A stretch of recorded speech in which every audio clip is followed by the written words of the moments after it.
আসসালামু আলাইকুম। পৃথিবীর সব মেয়েদের জন্যই একটা ঘর, আর তা হলো নিজের ঘর।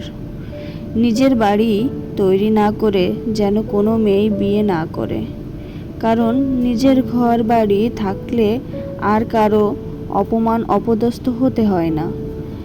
কেউ তখন আর বলতে পারে না কথায় কথায় বের করে দিব, তুই চলে যা, তোর বাপের বাড়ি চলে যা।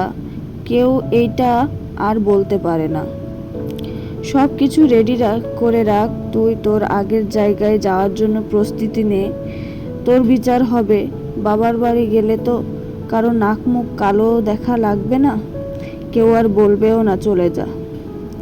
আমার তো আর নিজের ঘর নেই, তাই আমার নিজের ঘর একটা করবই। ওইখান থেকে আর কেউ আমাকে বের করে দিবে না। কেউ বের করে দিয়ে এই ভয় আমাকে দিবে না, আর আমিও এই ভয় পেয়ে ওই ঘরে থাকবো না। আমি সেখানে খুব স্বাধীনভাবে এবং নির্ভয়ে থাকতে পারবো।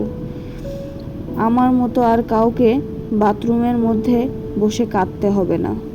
তাই সবাই নিজের নিজের মতো করে ঘর তৈরি করে নাও, তাহলে আর কেউ বের করে দিলেও আর ভয় নাই। এটি একটি আপুর বলা আমাকে কিছু অভিযোগ এবং কথা। মেয়েদের জীবনটা কতই না কঠিন এবং মেয়েরা কতই না অসহায়। সামান্য একটি বাড়ি, একটি ঘরের জন্য তাদের কথা শুনতে হয়। সামান্য কিছু খাবারের জন্যও তাদের কথা শুনতে হয়। অথচ একটা ঘর, একটা সংসার একটা মেয়ে ছাড়া কখনোই পরিপূর্ণ হয়ে ওঠে না। একটা মেয়ে শুধু ঘরের জিনিসপত্রই শুধু আগলে রাখে না, একটা পরিবারের সম্পূর্ণ সম্পর্কের যেই বাঁধন সেটাকে আগলে রাখে।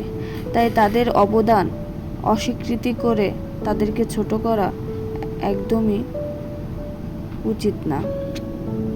আপনার যদি আমার ভিডিওটি ভালো লেগে থাকে তাহলে অবশ্যই লাইক করবেন, এবং আমার কথাগুলো সঠিক কিনা সেটা আপনার কি মনে হয় সেটা কমেন্টে জানাবেন। এবং আমার ভিডিওটি যদি ভালো লাগে, এরকম ভিডিও যদি দেখতে চান, অবশ্যই আমার চ্যানেলটিকে সাবস্ক্রাইব করে রাখবেন। আল্লাহ হাফেজ। আসসালামু আলাইকুম।